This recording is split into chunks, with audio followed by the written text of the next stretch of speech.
ESG에 대한 국내 기업 관심이 높아지고 있죠. 환경과 사회를 고려한 투명한 경영이 글로벌 경영 트렌드로 자리 잡으면서 ESG 경영이 기업 경쟁력의 새로운 요소로 인식되고 있기 때문입니다. 하지만 정부 지원이 부족해 실제 기업 경영에 ESG 기준을 적용하는 게 쉽지 않다는 지적이 나옵니다. 이유민 기자가 취재했습니다. ESG 바람이 중소, 중견기업에도 불고 있습니다. 지속 가능한 경영을 위해서는 전 산업에 불고 있는 ESG 경영 흐름을 놓쳐서는 안 된다는 이유에서입니다. ESG 경영은 경영이나 투자를 할 때 재무적 요소뿐만 아니라 환경, 사회, 지배구조 등의 요소를 고려해 경영하는 것을 의미합니다. 코로나 이후 ESG 경영은 글로벌 경영 트렌드로 자리 잡았습니다. 하지만 빠르게 ESG 경영에 속도를 내고 있는 대기업과 달리 중소, 중견기업은 아직도 ESG 도입에 애를 먹는 상황.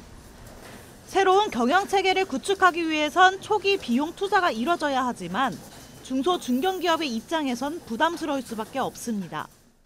현재 중견기업 같은 경우는 탄소 중립을 해야 된다는 그 당위성은 인정은 하지만 그 탄소 중립하는 과정에 있어서 에너지 절감이나 이런 것들, 시설 투자 등이 전반적으로 다 이루어져야 되는 거기 때문에 이런 재정적 한계에 직면해 있고요.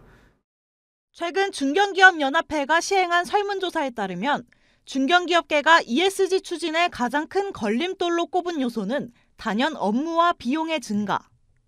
세제 혜택 등 제도적 인센티브가 뒷받침돼야 한다는 목소리도 커지고 있습니다. 이 같은 현장의 목소리를 반영하듯 정치권에서도 중소벤처기업을 위한 ESG 경영 지원법이 마련돼야 한다는 공감대가 생기는 분위기입니다. 최근 강훈식 더불어민주당 의원은 중소벤처기업의 ESG 경영을 위해 관련 정부 부처가 지원을 해야 한다는 내용의 법안을 발의하기도 했습니다. 기업들 자발적으로 할 수 있도록 동력 차원의 그 인센티브를 줄 수 있는 세제 지원이나 이런 자금 지원 쪽으로 좀 정책적인 지원이 강화해야 될 필요가 있습니다. ESG 경영의 필요성에 대해선 인지하지만 도입 초기 과정에서 갈피를 못 잡고 있는 중소, 중견기업. ESG라는 개념이 오히려 중소, 중견기업의 성장을 저해하는 요소로 작용하지 않도록 정부 차원에서의 지원책 마련이 시급한 상황입니다.